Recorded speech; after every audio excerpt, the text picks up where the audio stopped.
Thank you for joining the webinar. This is Heather Creven from WasteCap, Nebraska, and we are going to go ahead and get started. We are going to start with 3 poll questions during my introduction to find out who is in the audience. The first question is, what type of company? Please choose the one that best fits your company: business, nonprofit, consulting firm, independent contractor, school, public education, or other. If you choose other, please enter the type of company you would classify yourself under in the chat box. This is our first webinar in the Business and Community Roadmap Series to Zero Waste. WasteCap Nebraska has 4 webinars related to businesses and 4 webinars related to communities in 2016. U.S. Zero Waste Business Council will be presenting for the business webinars and EcoCycle for the community webinars. For a complete listing of remaining topics, visit our website, www.wastecapne.org, and look under the Events section on our homepage. All of these webinars are funded by a grant from the Nebraska Department of Environmental Quality. Now we will look at the results to the first poll question about who is in the audience. So we have 50% businesses, 21% nonprofit. We do not have any consulting firms, independent contractors, or schools. And in the other, we have nothing in the chat box. So moving on, the next poll question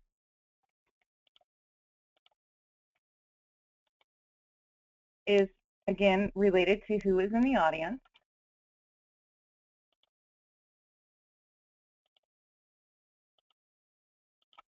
And it's about the number of facilities.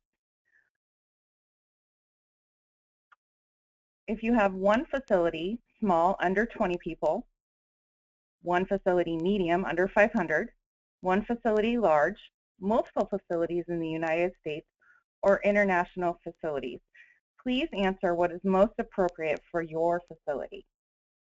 WasteCap Nebraska is a statewide member-based nonprofit that works with community and business leaders to build a zero-waste community. Our mission is to eliminate waste in Nebraska through innovation, education, and policy change.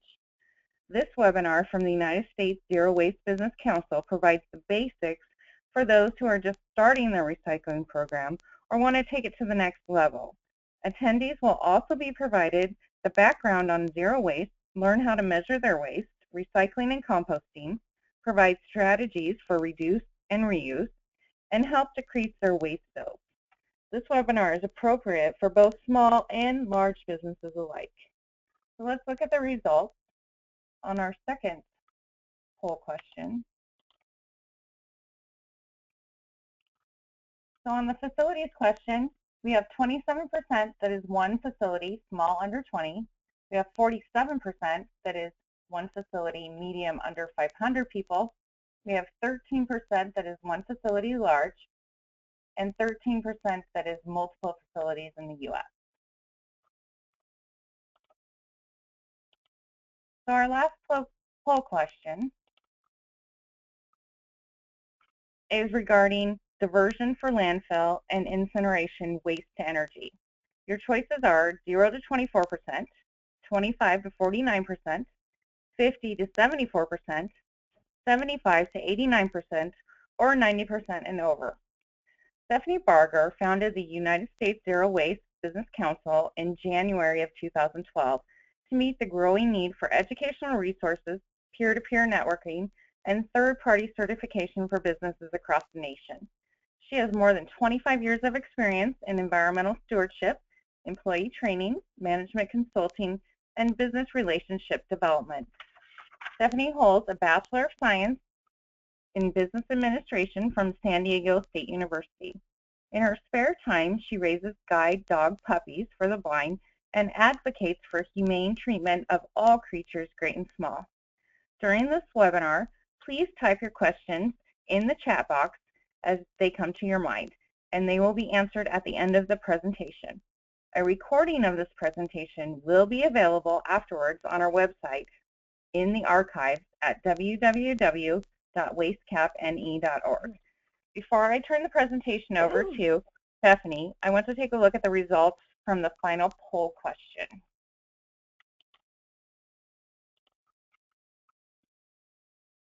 So we have 0 to 24% is 27% of us, 25 to 49 is 18, 50 to 74 is 18, 75 to 89 is 9%, and 90% and over is 27%.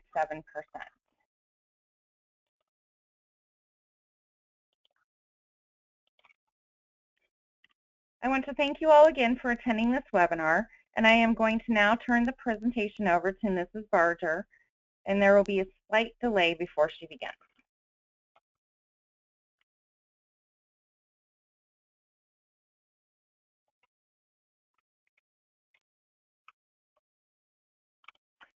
Good morning.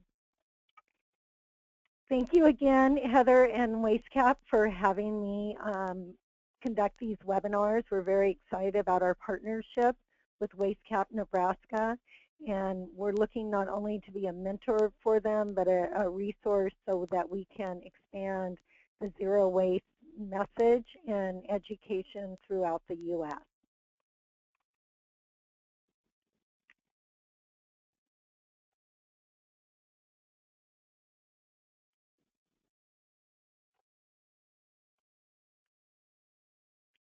And there we go.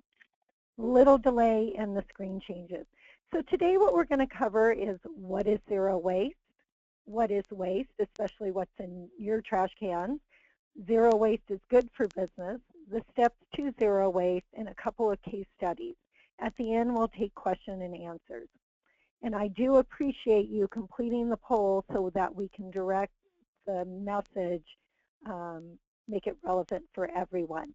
And it seems like we have a wide variety today of small and large business and everybody in the different spectrums of waste diversion. So first of all, we want to go over what is zero waste. So the definition that we utilize and most organizations internationally and locally utilize is the Zero Waste International Alliance. It's an organization that's over 30 years old and has been working on advocating for zero waste in local communities and internationally, and they bring together a wide spectrum of thought processes, of practical policies, of community and government regulation, and have developed the goals and definitions that are stated on the screen. What it says, zero waste starts at 90%. We are working on that. For our certification, you have to be at a minimum of 90% diversion in order to start our certification process. A lot of communities, because of what they were dealing with in their local landfills and incinerators, were really looking at zero waste goals of 90%. That has since changed. And in fact, San Diego has a zero waste goal of 100%. So we're really excited about how people keep raising the bar of what zero waste means and where's it going. What's critical here in the definition is for us to relook at our waste. It is not waste, it actually is valuable resources and should be recycled back into our economy. In fact, in nature, there is no waste. So the more that we can mimic nature and its cycles, the better off we'll all be. The other thing is to make sure that we are designing and managing products so we are not burying or burn them. A lot of people ask us if we're for or against landfill, incineration, or waste to energy. We're not for either one of them or against either one of them. It's like paper or plastic. The goal is to redesign everything so it is recyclable, returnable, repairable, reusable, compostable. And that's what we want to focus on. And therefore, we won't have a need for landfill, incineration, or waste to energy. And then the most important is implementing zero waste so it'll eliminate all discharges to land, water, or air. And this is because we are polluting our earth. And not only the natural environment, but our human bodies. And that is really critical on many social and human rights issues and just for our own survival. So that is the pinnacle of zero waste, is to make things non-toxic. And usually our recyclable and compostable products are the least toxic possible. So the more that we can move away from non-toxic, the better off we'll all be. So part of the problem, especially when I'm working with businesses, is we do not have a zero waste economy. And I think that's very important for all of us to recognize that a lot of the parts to get to zero waste are missing. You might not have food scrap composting. You might not have the education that you need. You might not have the technical support. There might not be processing plants for you to divert a certain type of plastic to get it recycled and be able to purchase that material back. The incentives might be off. Right now we have very cheap landfill rates, and so it makes it difficult for people to compost and recycle if landfill rates are so cheap. So that's one thing. In raising landfill rates, we can increase the incentives for recycling and composting.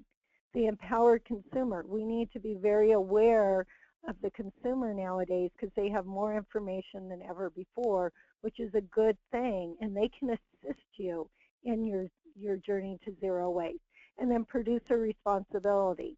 This is also an excellent policies that are being made out there, but you need to be aware of them and you need to get ahead of them and be involved in producer responsibility policy, especially if you're a manufacturer, so that you can work with the different government agencies and nonprofits that are out there trying to correct wrongs. So the more that we can work with our producers and our retailers and have everybody involved in a zero waste economy, the better off we all be. But once again, you need to recognize what you have available in your local community and to your business and be able to work around that and also become a leader and advocate for what is missing. So how did we get here? This is actually a cover of Lifetime magazine talking about women getting out of the kitchen in the 1950s and freeing themselves, and everything can be disposable. And a lot of this happened because a lot of the plastic manufacturing was for the war effort, and this was being changed because they didn't need all those products, so they were changing them to disposable items. And designers love to design, product designers love to design, so we have an over-packaged society right now, and of course everything is disposable. So the more that we can get back to reducing and reusing, this will really help. There's a great organization called Story of Stuff. They not only have an overview of our linear society where we extract, manufacture, and throw away, which is not sustainable. We need to get to a circular economy. But they also have one specifically for bottled water, for cosmetics, and for electronics. And I always encourage companies to have their employees watch educational videos like this. There's many others out there to give them the foundation of how our current society is constructed so that they know what the problems are and what we're up against. And so that's a really great resource. We're going to be sending out some other resources to you. A lot is on the plastic pollution. Number one, it's made from a non-sustainable resource, oil and gas. And the other thing is there's just thousands and thousands of different types of plastic. So it makes it very hard for the recycler to handle, makes it hard for processors to handle, and then of course you as a business is how are you going to sort it, and more importantly, do your employees even know what plastic is? So for those companies that are farther along on their education, I encourage you to go back to your vendors, to your employees, to your customers, and really understand where they're coming from and how much they understand about the packaging. Also, we do, as I said before, have concerned consumers. We have China which is competing for our natural resources, and then the European Union, who has established some very strict guidelines. One example is women's cosmetics. They have been a leader on eliminating toxins from women's cosmetics. So if you are a cosmetics manufacturer, you need to know about these international laws, because if you're looking to sell overseas, you need to meet these mandates. So these are really good. There's countries around the world that are exceeding what the U.S. is doing. And then, of course, there's many states within the U.S. that have really strong producer responsibility. Also, as I stated, our water and air pollution. These are areas all over the world, but you can go to your local stream, river, creek, mountain, and see the same devastation that all of this packaging and materials are creating and toxins are creating. So a lot of times when you're talking with your employees and your consumers and your vendors, there's not going to be one thing that resonates with everybody. So you might need to talk about pollution, might need to talk about health, you might need to talk about societal issues and really work with them and engage them. The other thing is global warming, climate change. It's a big issue, and landfills are a large contributor to that. In fact, there's a great report that is called Stop Trashing Our Environment, and it talks about how the methane from landfills is actually not 21 times more potent, it's actually 72 times more potent than CO2. So understanding what our trash is having, what kind of effect it's having. In California, if we were to recycle and compost all of our remaining discards, it'd be the same as eliminating all the auto exhaust. And in California, especially Southern California, we have major problems with auto exhaust and air pollution. And it'll probably be much easier to get people recycling and composting than getting them out of their cars, because we love our cars in Southern California. Also, like I said, being very aware of what your local state and even the national is doing as far as sustainability, and for you to play a critical role in that and be a part of that. This Wasteberg, this was actually developed by one of the staff at San Francisco, and what we need to understand is it's not just the trash that we're seeing in our trash bins and even the recycling and composting, but the upstream resources that are used to even create that amount of trash is 71 times more upstream. And that's because we have extraction, we have mining, we have processing, we have transportation, we have packaging inside of packaging inside of packaging. So there's a lot more that's going on than just what we're producing in our own facilities or selling in our own facilities. So zero waste has really been the missing link in green certification. There's a lot of work that's been done on energy efficiency, water efficiency, a lot been done with organics. Green Seal does a lot of work with the toxins of certain types of chemicals and everything like that. So our organization was actually set up to really focus on zero waste and help companies and government and local communities understand what they can do to be part of the positive change. Here's just a brief list of businesses that are leading the way.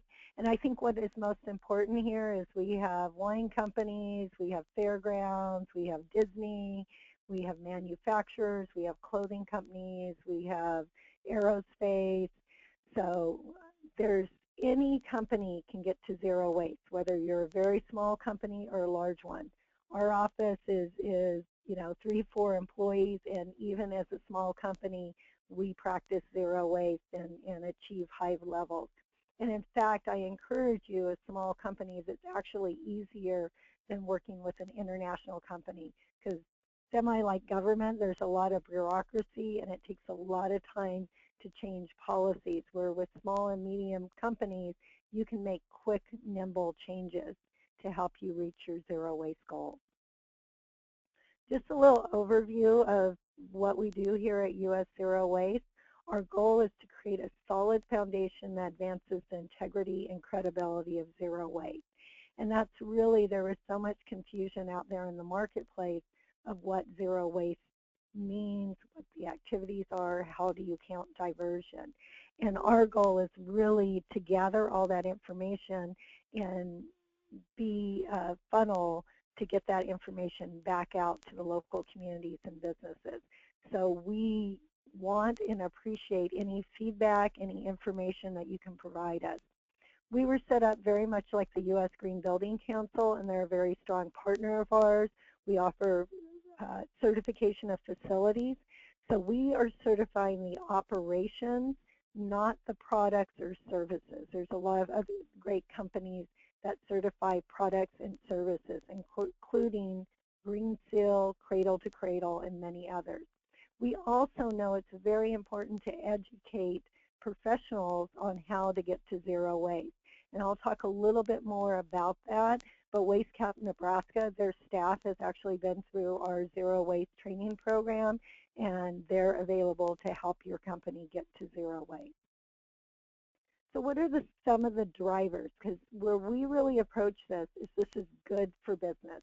Yes, it's great for the environment, it's great for our human health, it's great to help with societal and human rights issues, but we know as a business, you have to focus on the bottom line.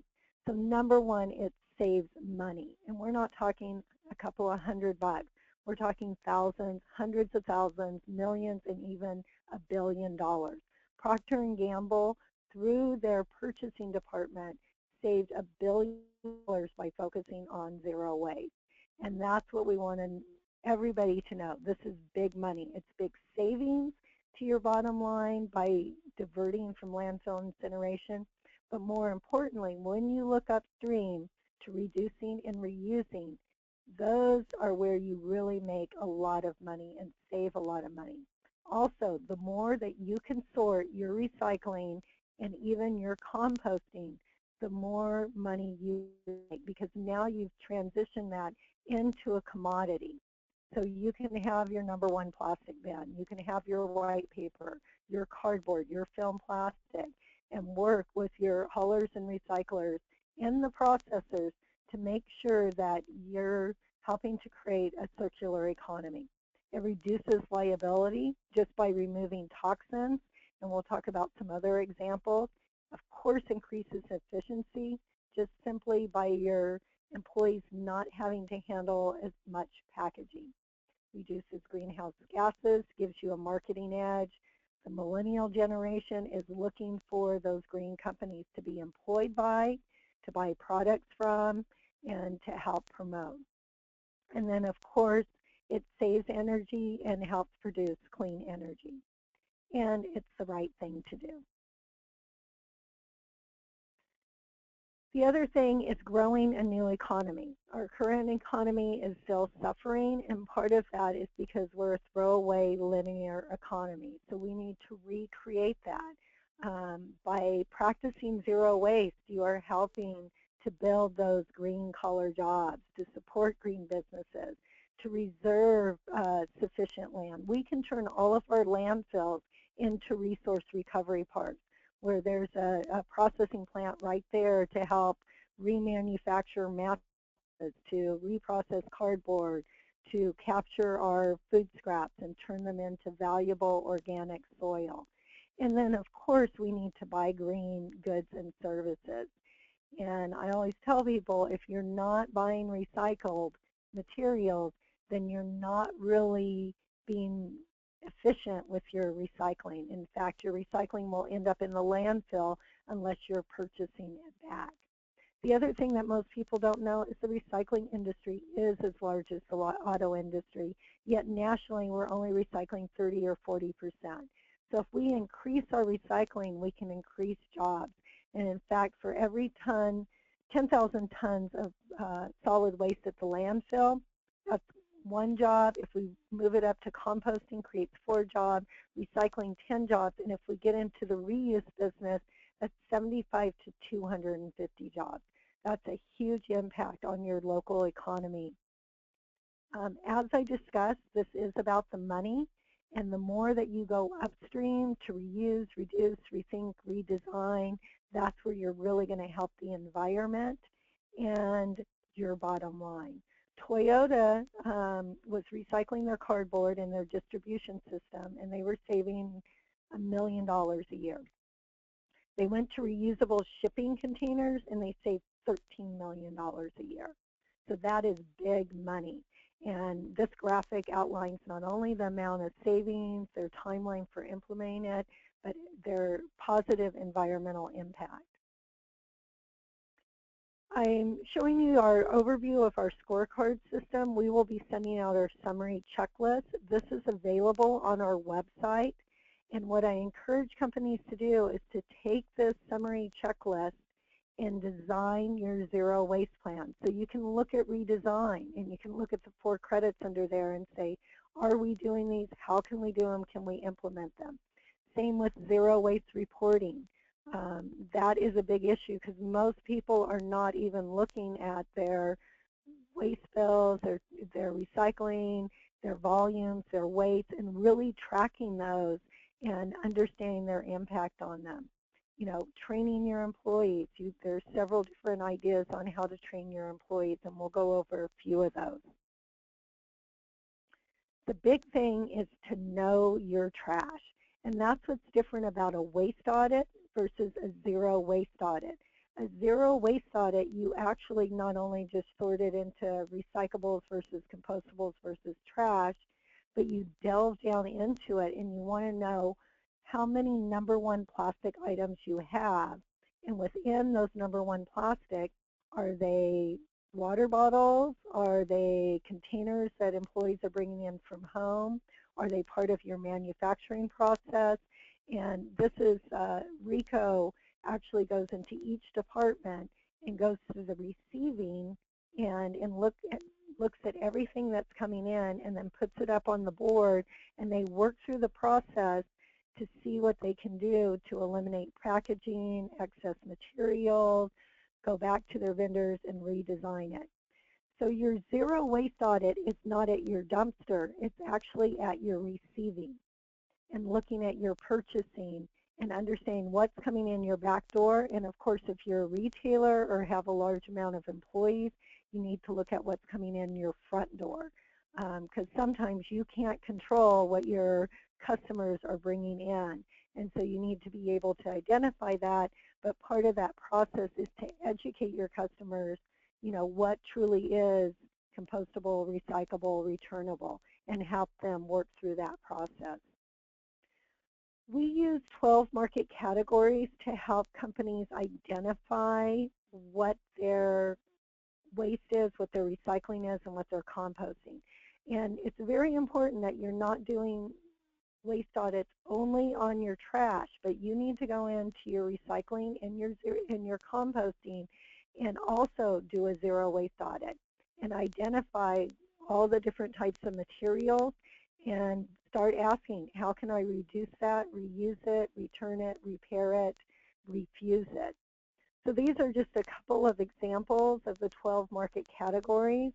And even with polymers, that can be broken down into probably 50 different categories.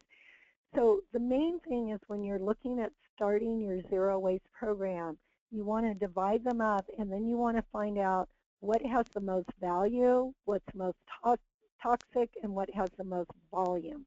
Because if you're an office and most of your recycling, trash, or whatever is paper materials, that's where you want to focus.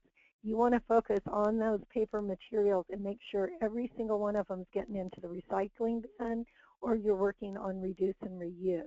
If you only have 5% that's polymers, leave that till the very end and work on that later. So focus on your big items and work on finding the best markets for them, the best ways to recycle them, the best ways to reduce and reuse. The other thing, like I said, is to work on your receiving end and where the products are coming in and where the materials are coming in. So part of that is to break down your business, and even a small business has warehousing and distribution. You have a storage closet, you have offices, you have food services. Even if you don't have a big cafeteria, If your employees are bringing in their food, you can educate them about different ways for zero waste lunches, reusable containers. You can start a small food scrap composting and somebody can take it to their home. You know, you need to look at your grounds. Even if you're leasing property, you can sometimes work with your property manager to help them green and save them money, which saves you money. And then even working with your vehicles, if your company doesn't have vehicles, you can work with your employees on carpooling, alternative transportation, making sure that they're keeping their cars well maintained. And then, of course, retail and housing and hospitality. Now, we specifically look at solid waste, but you need to, of course, look at what your gas and liquid emissions are also, and how those are being maintained. Can they be recycled? Can they be reduced? And we'll go through some of those examples. So this is just an example of an industrial generation point of what's happening at the back end and looking at all the different materials that are coming in so they can reuse their pallets. They could probably work with the manufacturer on reusable shipping containers. These bags, I know a coffee house that actually donates them out to schools and other vendors that can reuse them. So always think outside the box, you know, look at your local community and what their needs are. So as I said, there's a difference between diverting and zero waste diverting.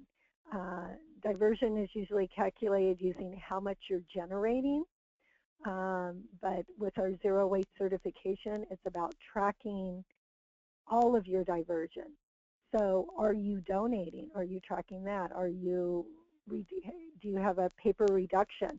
That probably not only saves money on the paper, but also the toner, and it could also be saving you on electricity and water and time of your employees. A simple example of that is going to eFax. So if you still have a fax machine, it's really, really affordable to use eFax, and you will save electricity, you will save maintenance on the fax machine, you will save paper, and of course the toner in your employees' time. So really looking at all of that.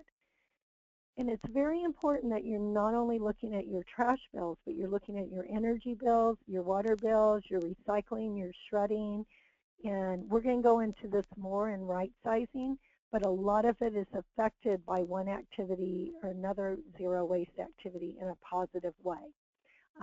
The other thing is just, you know, pricing. With energy and water bills, we usually have a tiered pricing. So if you're good at conserving water and energy, you get a better rate. We don't do that with trash and recycling, and maybe we need to start looking at that. Also, I encourage you to work with EPA. EPA nationally has an amazing program for food scraps, and their staff is mandated to go out and work with businesses, so they can offer a lot of free consulting services. They can put on workshops and webinars for you. So there's a lot of resources that are out there, even at the state and local level, and I'm sure WasteCap Nebraska can help you find those rebates. The other thing is know your team, know your company. A lot of times companies have great policies out there, but the employees are not working with them, and sometimes it's because they don't understand what the policy is. They're confused by what goes in the recycling bin or the composting bin. A lot of companies have large cafeterias, and they offer reusables if the employees are staying in the cafeteria or even going back to their desk. But I've done many audits where we've been in the cafeteria and people are sitting there, you know, and they're using disposables. So really you need to walk around continually and make sure that your employees understand and that they are actually practicing what you've educated and provided them, and looking at daily activities and behaviors. And of course this works the other way also, where there can be a lot of employees that are going way beyond what your policies and practices are and doing a lot under the radar that you don't even know about that's helping your zero waste. And that's why it's very important to interview managers and employees at all different levels and find out what their current behaviors and attitudes are. What are their motivating factors? They might not care about the sea turtles and the dolphins, but they care about their children's health. They care about their local economy. So really looking at that and surveying them. Do they know what plastic is made out of? Do they know that the number with the recycling symbol on plastic does not mean it's recyclable or is made from recycled materials? Does the green band on the paper mean that it's just the marketing of the company you're buying it from, or is it really 100% post-consumer recycled paper? So we understand how confusing it is out there for businesses and consumers, and part of your job is to get through all of those myths and debunk them and get the correct information. And I know WasteCap Nebraska has lots of resources on their website. We do also. Zero waste is also about reducing risk and increasing efficiency. This is a simple example where an employee empowered, because he went through the zero waste training, and this company actually gives incentives for their employees to come up with better ideas. He was working with the styrofoam and cardboard, and it was glued on. So he had to use an X-Acto knife to cut it off, and it usually destroyed the styrofoam and the cardboard. And of course, they had large workman's comp bills in order to cover working with an X-Acto knife. So they went back to the manufacturer, and they now use a clip-off styrofoam. So that preserves the cardboard and the styrofoam. They're able to return that to the vendor and use it over and over again. They don't have to worry anymore about the X-Acto knife, so their workman's comp bills actually went down. And there's many examples of that. My understanding is with hospitality, one of the largest claims is not false, but actually working with the toxic cleaning materials. So if you change your cleaning products to more organic, environmentally friendly, less toxic, you can increase the health of your employees. Here's another great example of really looking at what's coming in the back door and how it is packaged and how you can work to reduce it. So the chemical cans were actually a great example because they had many different wins. So the chemicals were coming in small paint cans. It took a lot of time for the employees to open them and clean them, and they had to put them in a hazardous waste bin. Went back to the vendor and asked if they could use reusable drums. This cut down on the employees' time because they now used a pump versus having to open up the cans. They returned the drums to the vendor, so they actually eliminated their hazardous waste bill. So working with your suppliers is critical, and we have a case study later on, but really looking at how they're designing the products, how they're returning, if they're returnable, how recyclable the materials are, and the benefit is the supplier wins and you win, and there's an overall decrease in the cost. And, you know, so much of what our products are is packaging, and we're all paying for this excess packaging. So the more that you can reduce that, the better off you're going to be. Just on a side comment, I encourage you to come up with as many R's as you can. This is a great, fun team building opportunity with your suppliers and your employees. We have about 25 different R's. We highlight a different R every month to help keep it front and center. And actually, respect came from a 5-year-old when I was doing a zero waste presentation to a kindergarten class. And I think that is what's critical, is respecting everybody's efforts and making these wonderful products that we're selling out there, and respecting the whole process. So here's just a quick example on reusing pellets and shipping containers, one of our company's earth-friendly products. They were getting all these cardboard boxes, they were recycling them, but then Earth Friendly was buying new boxes and new inserts. So once again, having trained staff in zero waste policies and practices, they came up and they said, we can just reuse these boxes and we can cut them up and make those the inserts that we're using in our shipping. So overall, everybody was saving money and reducing their impact.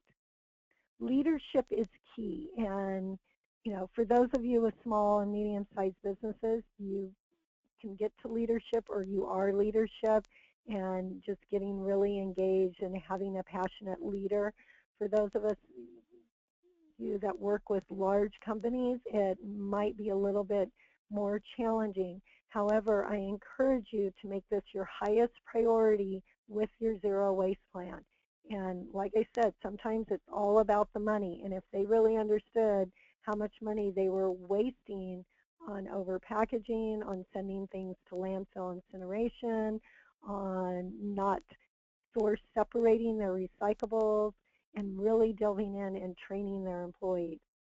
So the CEO of RICO, you either zero waste or zero out. And they actually have no trash cans. They have unidentified recyclables. And employees go through that every day and see how they can reduce and reuse. But most importantly, leadership finds this so important that any employee that comes up with an idea that saves or makes the company money, part of that savings goes into their 401k plan. And then it's important to communicate your zero waste journey. And not only important to communicate it, but communicate it frequently and do it in a very fun way. So, really involving employees, having different zero waste teams, zero waste champions, having zero waste picnics, zero waste parties, and really having it all over what you're trying to achieve with your zero waste. Think of it just how you have safety information out for your employees. It should be just as frequent and just as prominent as your safety activities. The other thing is clearly labeling bins, and I think most of us know now that words do not work. So of course you're going to have recycling or composting or your waste only, but it's very important to have pictures and to make sure if you're using blue for your recycling bin, all your recycling bins are blue. All your trash cans are black.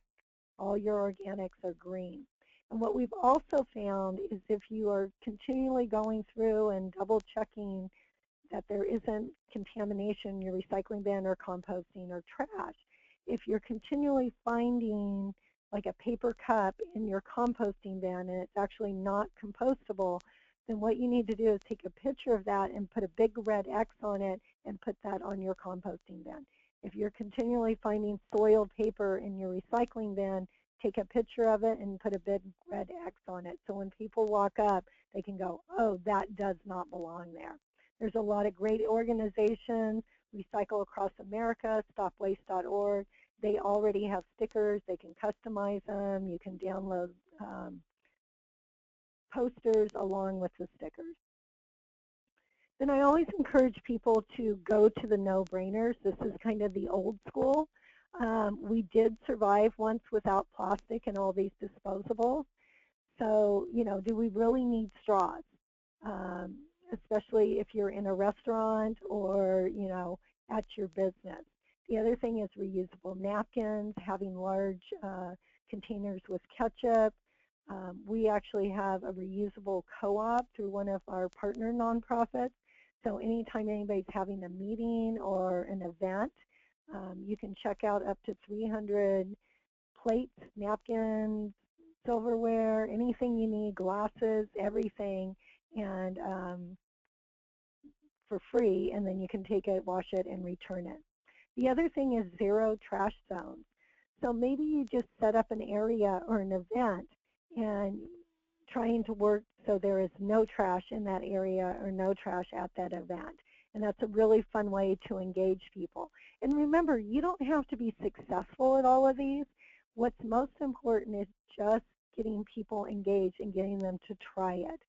It's very hard sometimes for people to remember to bring their reusable bags or their reusable Tupperware or whatever it is. But if you just start that practice and start that conversation and keep it really fun, then it's going to help them achieve that. And I think that's very important. We're not looking for perfection. We're looking for progress. And then clean it with green. And this will save your company a lot of money.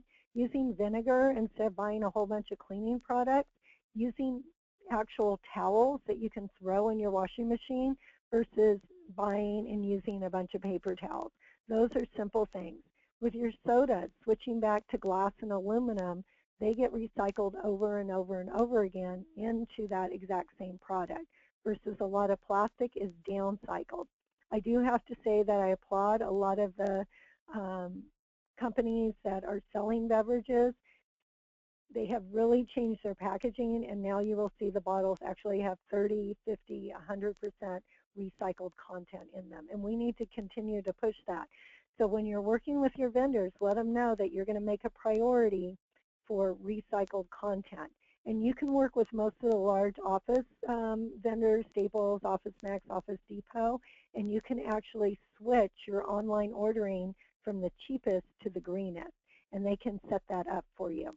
And then the other thing is pride of ownership, because zero waste is all about zero litter and zero trash. So make sure outside your facility that you're taking the time to pick up the litter, to sweep, to make sure things stay out of the storm drain and out of our natural environment.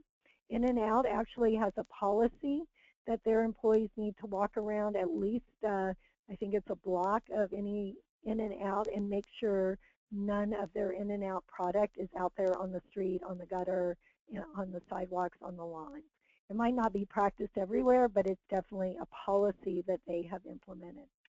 So now we'll go on to a couple of case studies in setting your goal. Your zero waste plan is just that. It's a business plan. So you need to have objectives. What are you trying to accomplish? What's your timeline? How are you going to verify it? And most importantly, everybody needs to be involved, from your receptionist to your janitorial service to your CEO. So setting a goal, make it as simple as possible. You can stair step it. If you're at 20%, then put, you want to get to 50% in 2 years and 75% in 5 years. The good news is once you start on this, you can go quickly from 25% to 90% in less than a year to 2 years. If you have the correct policies and practices in place, it will actually happen. So for this company, they had no recycling at all, and they set a goal in 2009 to divert 75% by 2012. They reached their goal in less than 6 months, actually, because all we need to do was put recycling bins in. But formally, they reached their goal June 1st, and their goal is to be 100% by 2020. They actually reached 90% by the end of 2010. So once again, these goals can be achieved very quickly, and in our upcoming webinars, we're going to delve even deeper into that. And then once again, putting together the plan, just like any plan you're doing for your company, you need to have the technical part of it, your trash cans, your recycling, but you also need to work on the cultural change and inspiring and motivating and educating your employees. Everybody needs to be involved: human resources, purchasing, accounting, making sure that you have milestones, and then celebrate, celebrate, celebrate. Even if it's small changes, celebrate it. If people start putting things in the right bin, celebrate that. If they come up with an idea, even if it's not implemented, celebrate that. So just a couple of quick case studies. This is the power of a zero waste company helping their vendors. So Ricoh Electronics worked with their vendor Memory Experts. They were right down the street. They sent their team of 5 sustainability people from Ricoh over to Memory Experts, and Memory Experts went zero waste to landfill, and they were overall over 90% diversion overall in 6 months. And what's powerful here is they were going to reduce their waste, but then they changed to being a leader in zero waste to landfill. They wanted to reach their neighbors. They wanted to be responsible for their children's future. And they wanted to be an active participant. So they started actually educating all of their vendors and working with them. They wanted to make sure everything was packaged in 100% recycled materials. So these are very powerful statements and policies, but it's because they knew they had the support of their customer and that their customer was going to work with them. And this applies with working with your haulers and recyclers. You can work jointly and make it beneficial for everybody to get to zero waste. So this is my favorite, the Strauss Family Farms, Happiest Cows in California. They do all this great organic and keep the cows happy, and they roam free. They actually went old school, and they have returnable glass um, milk jugs that you can buy at the market. You put a deposit down and you bring them back, and those are backhauled directly to their farms to be cleaned and refilled. So what is their largest waste? And this is about us thinking outside of the box. So their largest waste is actually manure. It comes every single day. They'll never run out of it. And this is great because they take it, they extract the methane off of it, and makes a cleaner compost which goes back on their farms, helps them save water, doesn't have to use as much chemical fertilizer, so they can be an organic farm.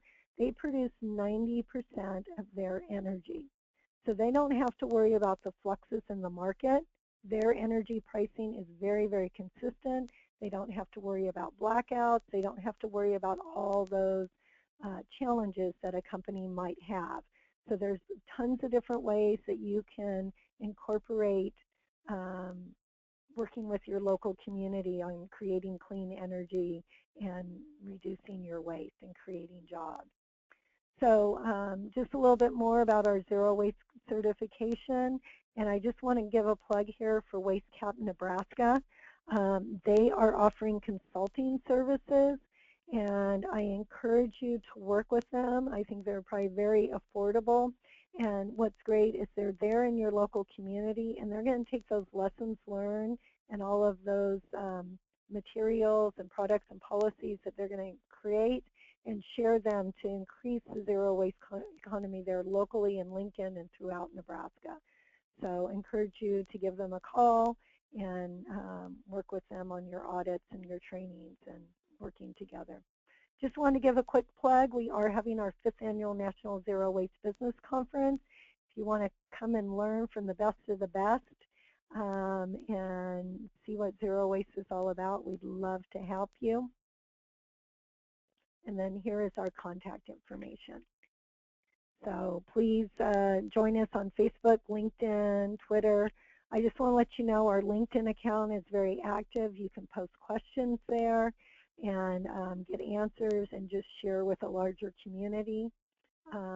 We also, on our website, we have a resource page that is free to non-members. If you become a member, there's additional resources, but we have lots of information for free on our website, and we're here to help you on your journey to zero waste.